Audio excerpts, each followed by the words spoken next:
Merhaba.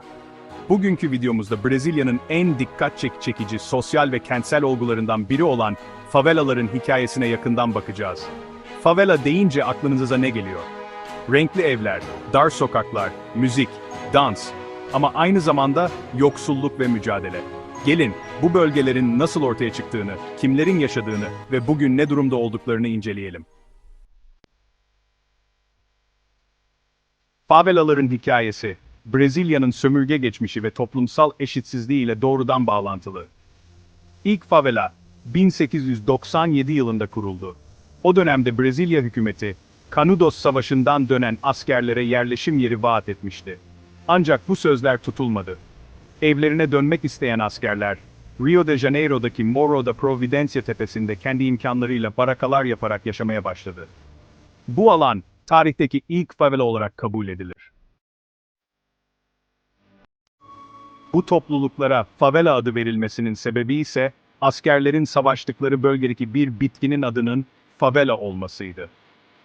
Başlangıçta askerler tarafından kurulan favelalar, daha sonra yoksul tarım işçileri ve kölelik sonrası özgürlüğüne kavuşan siyahi topluluklar tarafından dolduruldu.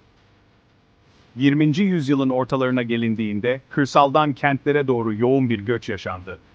Sanayileşmeyle birlikte insanlar daha iyi bir yaşam umuduyla büyük şehirlere akın etti. Ancak kentlerin altyapısı bu kadar insanı barındırmaya hazır değildi.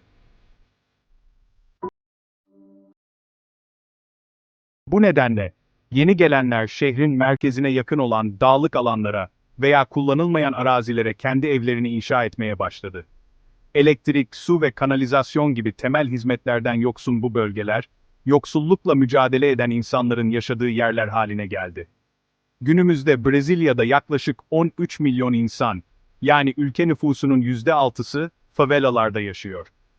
Rio de Janeiro ve São Paulo gibi büyük şehirlerde, bu bölgeler genellikle yüksek tepelerde, şehir merkezlerine yakın yerlerde bulunuyor.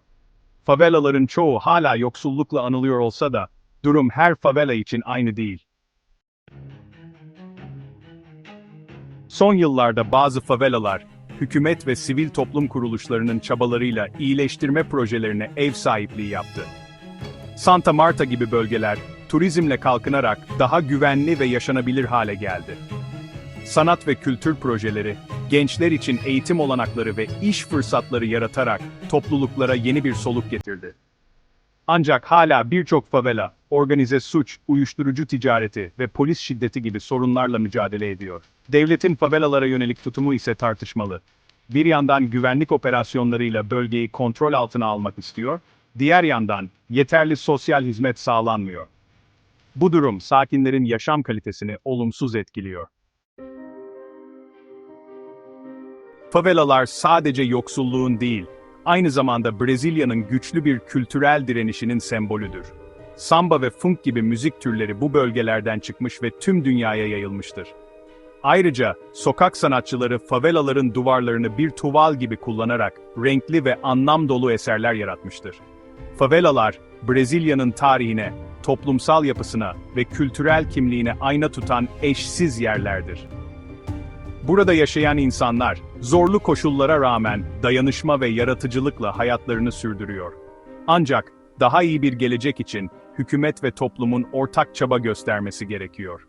Bu videoyu izlediğiniz için teşekkürler. Eğer bu tür içerikleri beğendiyseniz, kanala abone olmayı ve bu videoyu paylaşmayı unutmayın. Sizce, favelaların geleceği nasıl şekillenebilir? Düşüncelerinizi yorumlara yazmayı unutmayın. Görüşmek üzere.